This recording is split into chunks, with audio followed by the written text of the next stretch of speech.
अध्याय 6 कणों के निकाय तथा घूर्णी गति। ठीक है, तो चलिए इसके जो एक एक नंबर वाले प्रश्न हैं पहले उनको देखते हैं, फिर 2 नंबर 3 नंबर जितना होगा देखते हैं। तो एक पहला प्रश्न है जड़त्व आघूर्ण का एसआई मात्रक। तो सबसे पहले इसका सूत्र ही समझ लेते हैं कि आई बराबर होता है mr²। जब आपसे मात्रक आत्रक पूछे ना तो सीधे सूत्र में पहुंच जाओ तो उससे पता चल जाता है। तो आपको अब समझ में आ गया होगा कि m का द्रव्यमान का मात्रक क्या होता है किलोग्राम और दूरी का मात्रक होता है मीटर, तो मीटर इसका स्क्वायर हो गया, तो ये क्या हो जाएगा केजी मीटर स्क्वायर। अगले में देखो किसी बल युग्म आघूर्ण का, है ना, उस बिंदु पर निर्भर नहीं करता जिसके परितः आघूर्ण हम ज्ञात करते हैं।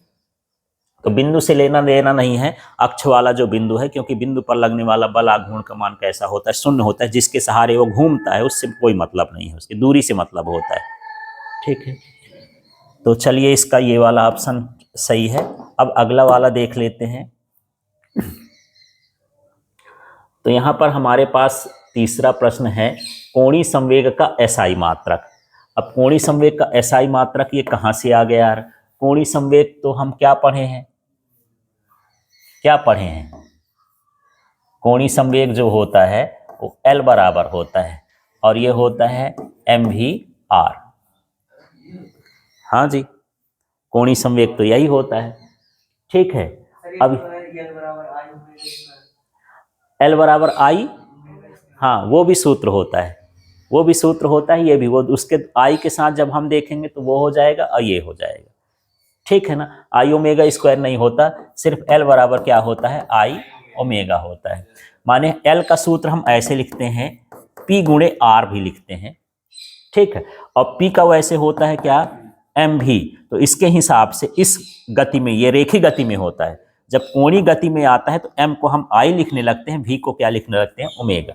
ये संकेत का है। बल को लिखने लगते हैं टाउ। इनमें सब में आघूर्ण शब्द जुड़ जाता है तो m किस में बदलेगा, I में, भी करेगा ये, और ये रिलेशन होता है इनके बीच। ठीक है,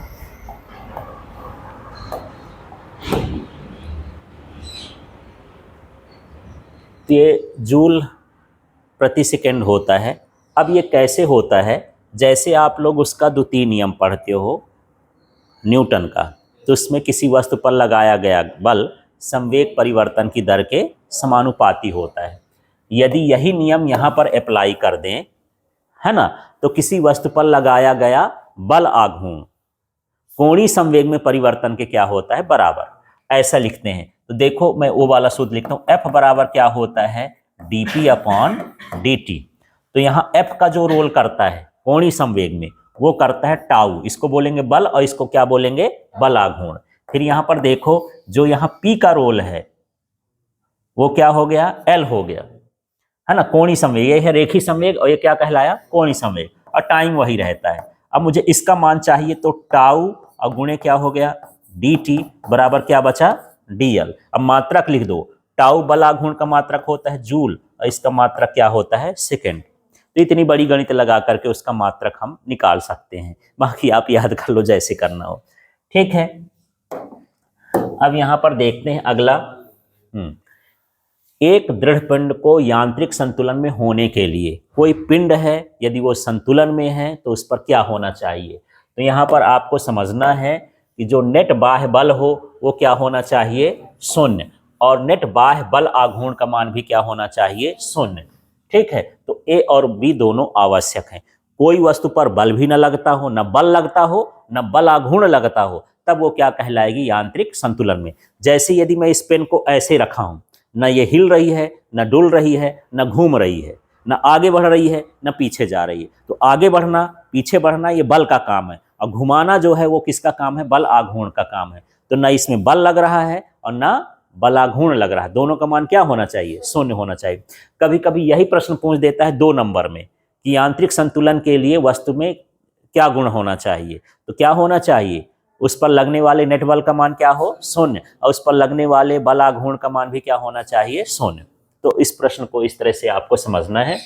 अगला देख लेते हैं, यहाँ पर किसी पिंड का वह बिंदु जिस पर पिंड का समस्त द्रव्यमान केंद्रित माना जा सकता है वो क्या कहलाता है, द्रव्यमान केंद्र। द्रव्यमान केंद्र भी बहुत पूछता है कि द्रव्यमान केंद्र किसे कहते हैं, तो यहाँ से भी परिभाषा बना सकते हो।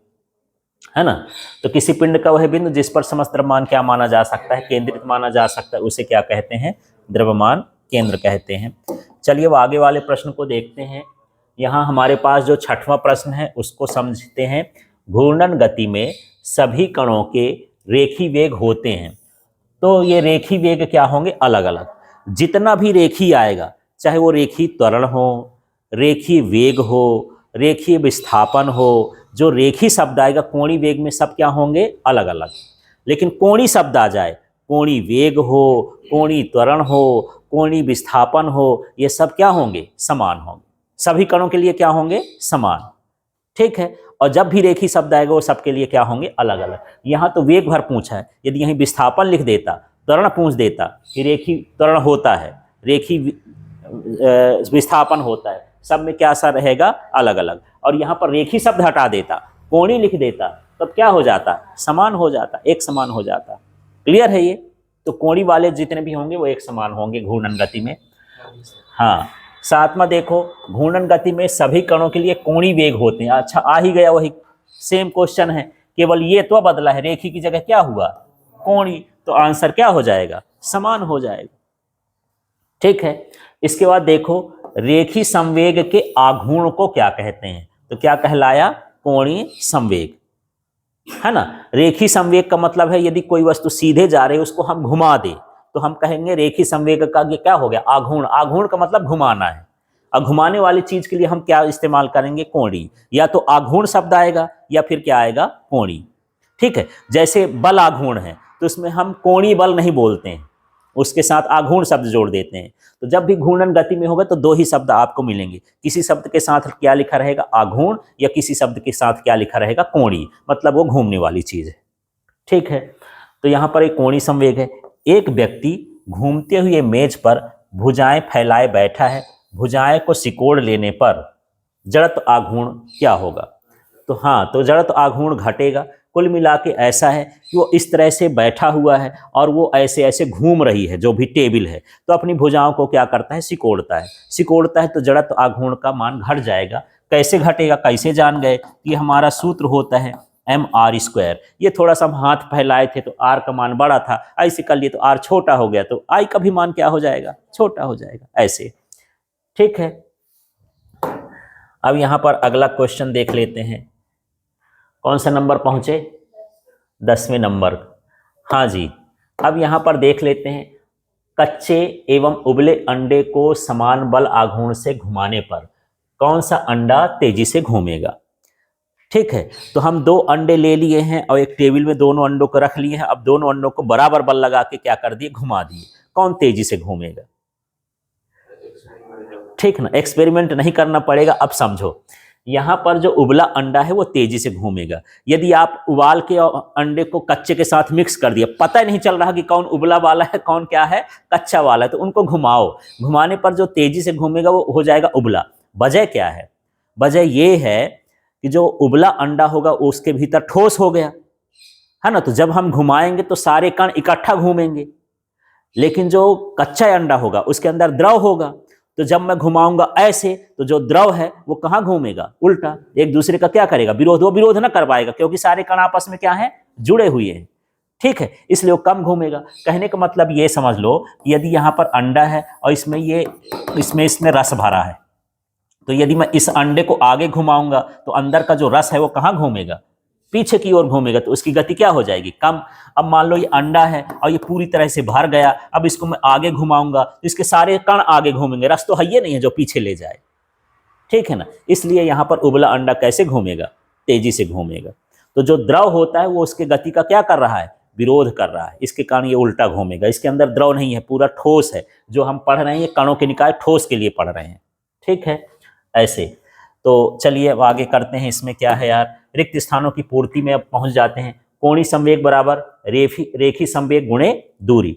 ये कोणीय संवेग का सूत्र जान लो। इसको लिखते हैं L से, इसको लिखते हैं P से, और ये क्या हो गया R। तो ये PR सूत्र होता है। तो R का मतलब क्या है, दूरी या लंबवत दूरी या त्रिज्या भी लिख सकते हैं। ठीक है, हाँ जी, आगे बढ़ा दो। अब इसके आगे देखो, यहाँ पर I और J का यदि हम क्रॉस गुणा करें तो क्या होगा, है ना। ये डॉट प्रोडक्ट नहीं है, क्या है, क्रॉस। तो क्रॉस में जब हम एक का दूसरे से करते हैं तो कोई तीसरा अक्ष आता है। आई में जे का करेंगे तो के आएगा, के में आई का करेंगे तो जे आएगा, जो इसमें नहीं रहेगा वो आएगा। यदि उल्टा कर दें, जे इंटू आई कर देंगे तो फिर माइनस के आ जाएगा, ठीक। लेकिन यहीं पर डॉट होगा, मतलब ये है कि यदि ऐसे समझ लो कि यहाँ पर मैं आई कैप लिख दिया, यहाँ पर मैं जे कैप लिख दिया, और ये क्या है के कैप, इनका चक्कर चलाना है। यदि आई में क्रॉस का गुणा किए जे तो क्या आ जाएगा के, जे के साथ के कर दो तो क्या आ जाएगा आई, के साथ आई कर दो तो क्या आ जाएगा जे। अब मान लो मैं सोचूं कि आई के साथ के कर दूं तो माइनस जे, उल्टा के चलोगे तो माइनस में आ जाएगा ऐसे।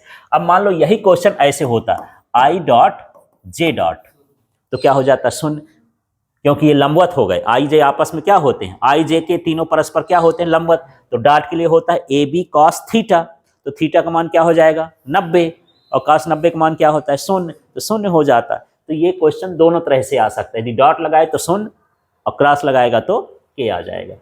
ए में है ना, उसी में क्रॉस गुणा, तो जब सेम में करेंगे तो कोण कितना बनेगा 0, और क्रॉस के लिए सूत्र होता है, क्या होता है A B sine theta, same करेंगे तो साइन 0, तो साइन 0 का मान कितना होता है 0, तो ये सब कुछ 0 हो जाएगा, ये शून्य आ जाएगा ऐसे। तो क्रॉस आए तो सीधे सूत्र में, डॉट आए तो सूत्र में पहुंचो, फिर उसके बाद सोचो कि हाँ ये सूत्र लगाने के बाद ऐसा होगा, है ना।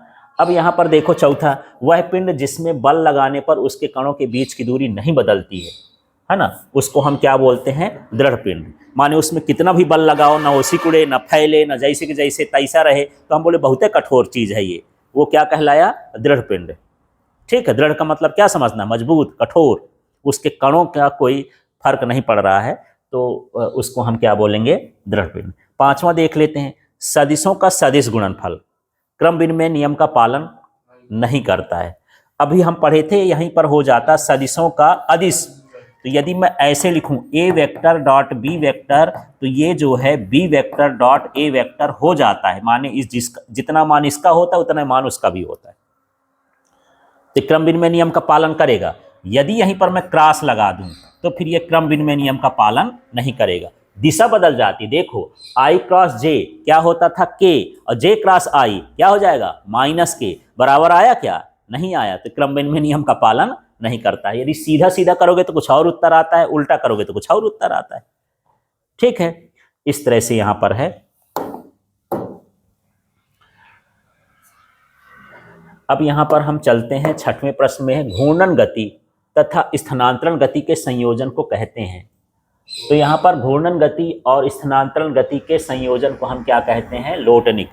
कोई वस्तु घूम भी रही है और आगे भी बढ़ रही है, तो देखो जब आगे बढ़ती है तो हम उसको बोलते हैं स्थानांतरण गति, और जब कोई घूमती हुई है तो हम उसको क्या बोलते हैं घूर्णन गति। अब जब दोनों साथ साथ हो तो कैसी होती है लोटनिक गति। जैसे एक साइकिल का पहिया है तो बेचारा घूम भी रहा है और वो आगे बढ़ते बढ़ते आगे भी जा रहा है, तो आगे बढ़ रहा है तो माने कौन सी गति हो गई स्थानांतरण, और जब ये घूम रहा है तो क्या हो गया घूर्णनिक। अब बेचारा लौटते लौटते जा रहा है तो लोटनिक हो गया, दोनों को मिलाएंगे तो ये कौन सी गति हो जाएगी लोटनिक, ठीक है। क्लियर हो गया। तो इस तरह से यहां पर जब दोनों गति मिलेगी घूर्णन गति और स्थानांतरण गति, तो हमको कौन सी गति प्राप्त हो जाएगी लोटनिक गति प्राप्त हो जाएगी। अब सातवां, किसी त्रिभुजाकार प्लेट का द्रव्यमान केंद्र उस त्रिभुज के खाली स्थान पर होता है। तो जैसे ये त्रिभुज का हम एक प्लेट ले लिए, अब इसका द्रव्यमान केंद्र वो है जहां पर समस्त द्रव्यमान केंद्रित हो, जो संतुलन की स्थिति में हो। जैसे मैं इस पेन को यदि उठाना चाहता हूं तो यहाँ पर ये रुक गई, तो यही पॉइंट क्या कहलाएगा द्रव्यमान केंद्र, संतुलन की अवस्था में हो गया। तो इसी तरह से यदि इसके बीचों बीच इसको पकड़ के ऐसे उठाओगे तो ये भी संतुलित में हो जाएगा। तो जो बीच का भाग होता है त्रिभुज का उसको हम क्या बोलते हैं केंद्रक, है ना। तो इसका द्रव्यमान केंद्र कहां पर होगा केंद्रक पर, ठीक है। समस्त द्रव्यमान यहां पर केंद्रित माना जा सकता है। आठवां देख लेते हैं, यदि किसी निकाय के कणों पर बाह्य बल शून्य हो तो उसके द्रव्यमान केंद्र का संवेग होता है ना। तो नियत होता है। ये कोणीय संवेग जो है, कोणीय संवेग का संरक्षण वही है जैसे रेखी संवेग का पढ़े थे कि यदि बाह्य बल न लगाया जाए तो रेखी संवेग क्या होता है नियत। इसमें यह हो जाएगा कि बाह्य बल आघूर्ण न लगाया जाए, ठीक है, तो उसका भी रेखी संवेग क्या हो जाएगा नियत हो जाएगा। बस इसके शब्द का तरीका कहने का वही है, निकाय के कणों पर बाह्य बल का मान कितना है शून्य, तो उसके द्रव्यमान केंद्र का संवेग होगा। तो संवेग हमेशा क्या हो जाता है, नियत। कहीं भी संवेग हो, रेखी संवेग हो, कोणीय संवेग हो, हमेशा क्या रहेगा, नियत। आंख मूंद के भर देना नियत, ठीक है। अब ये कोणीय संवेग में परिवर्तन की दर, ठीक है, नहीं कोणीय संवेग में परिवर्तन भर नहीं लिखा है, परिवर्तन की दर लिखा है। तो अब यहां पर देखते हैं क्या कहलाया, ठीक है। तो कोणीय संवेग क्या कहलाया, डी ओमेगा, और जो दर है उसको क्या बोलते हैं, डी टी। तो कोणीय संवेग बटे समय क्या कहलाया, त्वरण। तो इसका क्या बन जाएगा, कोणीय त्वरण, ठीक है। तो कोणीय संवेग में परिवर्तन की दर क्या कहलाती है, कोणीय, अच्छा कोणीय वेग नहीं है। अच्छा ये जो अभी त्वरण बोले मैं इसका समझा रहा था कि ये जब ऐसे हो जाएगा, यहां पर कोणीय क्या लिख दे, वेग लिखे तब त्वरण होगा। यदि संवेग लिख दिया तो आपको यह समझना है ये है dl अपॉन क्या हो गया, dt। तो ये किसके बराबर होता है, टाउ, ये बल आघूर्ण के बराबर होता है। तो दोनों चीज मैं यहाँ पर बताया रहा था कि आपका वहां से आंसर आया त्वरण। तो त्वरण का मतलब ये है कि जब यहाँ पर संवेग नहीं लिखेगा, लिखेगा कोणीय वेग में परिवर्तन की दर, तब क्या कहलाएगा, कोणीय त्वरण। और जब संवेग लिखेगा तो क्या कहलाएगा, बल आघूर्ण। ये न्यूटन के गति का द्वितीय नियम है बल आघूर्ण के लिए, है ना। जैसे उसमें लिखते थे संवेग में परिवर्तन की दर को बल कहते हैं, इसमें संवेग के सामने क्या जोड़ दो, कोणीय संवेग। तो कोणीय संवेग में परिवर्तन की दर को क्या कहेंगे, बल आघूर्ण। इस तरह से हो जाएगा, ठीक है। तो दोनों समझ में आ गया कि वेग आएगा तो कैसे लिखेंगे, कोणीय संवेग आएगा तो कैसे लिखेंगे। 10वां नंबर का देख लो यार, कोणीय वेग को दोगुना करने पर घूर्णी गतिज ऊर्जा क्या होगी। तो घूर्णी, पहले वो वाली गतिज ऊर्जा बताओ यार, उसकी गतिज ऊर्जा क्या होती है, k बराबर 1/2 mv²। मैं बोलूं कोणीय में बदलो इसको, तो k बराबर 1/2, m को क्या लिखते हैं I, v को क्या लिखते हैं ओमेगा। ये कोणीय गतिज ऊर्जा बन गई। तो कोणीय वेग को क्या करोगे, 2 गुना, तो 2 का वर्ग कितना हो जाएगा, 4 ही हो जाएगा, ठीक। जो भी रेखी वाला सूत्र पढ़े हो सब में केवल इतना ध्यान रखना होता है कि m की जगह मुझे क्या लिखना है, I, ठीक है। v की जगह क्या लिखना है, ओमेगा। a की जगह क्या लिखना है, अल्फा, है ना। और f की जगह क्या लिखना है, टाउ। इस तरह के सूत्र हैं, है ना। विस्थापन यस की जगह पर क्या लिखना है, थीटा। तो सारे सूत्र जो है इसमें कन्वर्ट हो जाएंगे, है ना। बड़ा सिंपल सा है। अब कुछ मैं सूत्र पूछ दूं, मैं यहां पर पूछ दूं यार कि उसका सूत्र बता दो, मान लो वेग का।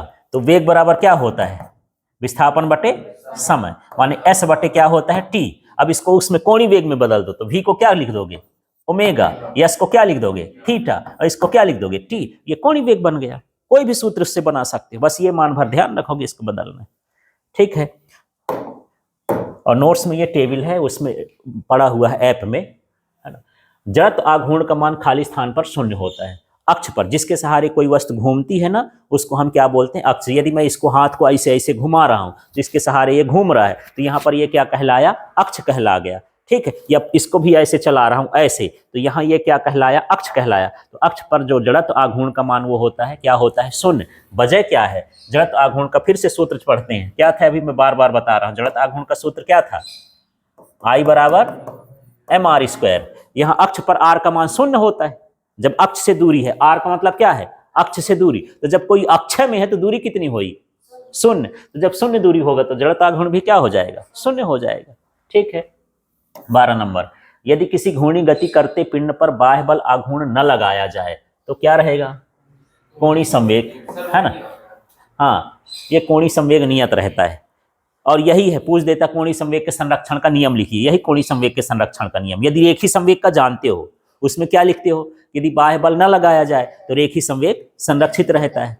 अब यहाँ पर बल के आगे बल आघूर्ण जोड़ दोगे, रेखी में क्या जोड़ दोगे, कोणीय, तो वो बन जाएगा। यदि बाह्य बल आघूर्ण न लगाया जाए तो कोणीय संवेग क्या होता है, संरक्षित होता है। संरक्षित भी लिख सकता है, नियत भी लिख सकता है, एक ही चीज है वो।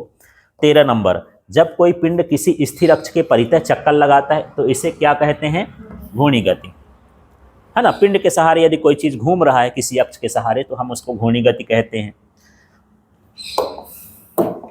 चलिए इसके बाद अगला प्रश्न इसमें से देख लेते हैं। 14 नंबर का प्रश्न क्या कहता है, द्रव्यमान केंद्र वस्तु के आकार और वितरण पर निर्भर करता है। तो यहाँ पर जो द्रव्यमान केंद्र होता है वहाँ देख लो उसके आकार और किस पर निर्भर करता है, द्रव्यमान वितरण पर, ठीक है। वस्तु का द्रव्यमान कैसा है, माने वितरण द्रव्यमान का, इसको मैं थोड़ा सा ऐसे समझाऊं तब आपको समझ में आएगा। जैसे भी मैं बोल रहा था कि त्रिभुज है और एक प्लेट है, इसका द्रव्यमान केंद्र कहाँ पर होता है? केंद्रक पर होता है। लेकिन मान लो यहाँ मोटा कर दिया, यहाँ बिल्कुल पतला कर दिया, यहाँ पर बिल्कुल पहाड़ जैसे बना दिया, तो क्या द्रव्यमान केंद्र वहीं रहेगा? नहीं रहेगा। ये द्रव्यमान पर निर्भर करता है, द्रव्यमान के वितरण पर। ठीक है, द्रव्यमान का वितरण यदि बराबर नहीं है तो द्रव्यमान केंद्र भी यहाँ वहाँ हो जाएगा। ठीक है, तो किस किस पर निर्भर करता है? एक तो आकार पर निर्भर करता है और दूसरा द्रव्यमान के वितरण पर निर्भर करता है कि द्रव्यमान कहाँ कैसा है। ठीक है, अब यहाँ पर हम देख लेते हैं, सही जोड़ी मिलाइए। क्या है? गतिपालक चक्र। तो एक जो गतिपालक चक्र होता है, तो जो बड़ा बड़ा पहिया इंजन के साथ लगा रहता है उसको गतिपालक चक्र कहते हैं, है ना। जब कभी आप थ्रेसर देखो, डीजल इंजन देखो, जनरेटर देखो, तो एक बड़ा सा पहिया लगा रहता है जिसमें बेल्टेटर नहीं पर जबरी घूमता है ऐसे, है ना, उसको हम क्या बोलते हैं? गतिपालक पहिया। तो ये गतिपालक पहिया जो है वो किससे संबंध रखता है? जड़त्व आघूर्ण से। फिर ये हैंड पंप का हत्था, जो हम हैंड पंप जलाते हैं, वो किस पर लगता है? ये बल आघूर्ण से। उसमें पूछ देता है कि हैंड पंप का जो हत्था है वो बड़ा क्यों रखा जाता है? तो जो बल आघूर्ण का सूत्र होता है, टाउ इक्वल टू होता है F इंटू आर। आर का मान बढ़ेगा तो बल आघूर्ण का मान भी क्या हो जाएगा? बढ़ेगा। तो यदि हैंड पंप का डंडा है, यदि हम छोटा रख दिए तो आर का मान छोटा, बल आघूर्ण का मान क्या है? कम हो जाएगा। तो हैंड पंप हम चला ही ना पाएंगे, ऐसा ऐसा करेंगे वहीं पास हैंड पंप को। ठीक है, इसलिए उसका डंडा बढ़ा दो तो चलाने में क्या हो जाएगी? आसानी, क्योंकि बल आघूर्ण का मान क्या हो जाएगा? बढ़ जाएगा। तो इस तरह से हो गया। साइकिल का हैंडल, तो साइकिल का बल युग्म है, एक हाथ आगे जाएगा तो एक हाथ पीछे जाएगा। बल युग्म माने बलों का क्या कहलाता है? जोड़ा। ठीक है, तो साइकिल का हैंडल ये क्या कहलाएगा? बल युग्म कहलाएगा। और पृथ्वी और चंद्रमा एक साथ साथ घूमते हैं एक दूसरे के, ये क्या कहलाते हैं? बाइनरी निकाय, है ना। एक दूसरे का मान के चलो कि जहां पृथ्वी जाएगी उसके पीछे पीछे क्या जाएगा? चंद्रमा जाएगा, उसको छोड़ के नहीं जा सकता है। ठीक, तो इसलिए इसको हम क्या बोलते हैं? बाइनरी निकाय। फिर यहाँ पर देखो विघूर्णन त्रिज्या, तो एक तरह की त्रिज्या दूरी है, तो दूरी का मात्रा क्या होता है? मीटर होता है। इस तरह से यहाँ पर हमको जोड़ी मिला देना है। ठीक है, चलिए अब आगे का हिस्सा देख लेते हैं।